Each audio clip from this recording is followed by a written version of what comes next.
নমস্কাৰ, এইটো ভিডিঅ' 20 এপ্ৰিলৰে হয় আৰু সেইদিনা মই ওলাইছোঁ ভাঙাগড় কালিপাহাৰলৈ বুলি।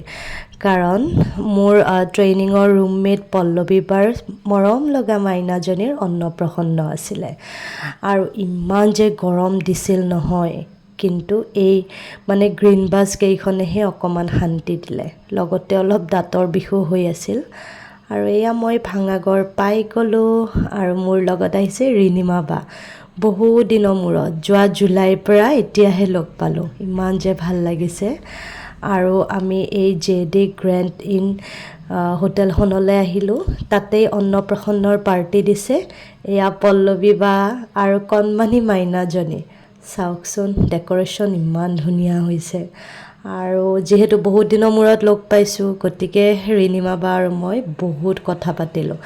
তাৰপিছত পূৰা লাঞ্চ কৰিলোঁ আৰু অকণমান ফটো ছেশ্যনো কৰিলোঁ দিয়কচোন, যিহেতু ইমান দিনৰ মূৰত লগ পাইছোঁ।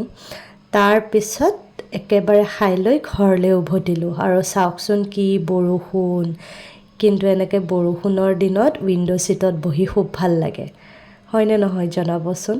তাৰপিছত মই গাড়ীৰ পৰা নামি ঘৰলৈ বুলি আহি আছোঁ। তাৰপিছত চাওকচোন মাইনা আৰু দেউতাকে নিব আহিছে আৰু ঘৰলৈ বুলি উভতিলোঁ।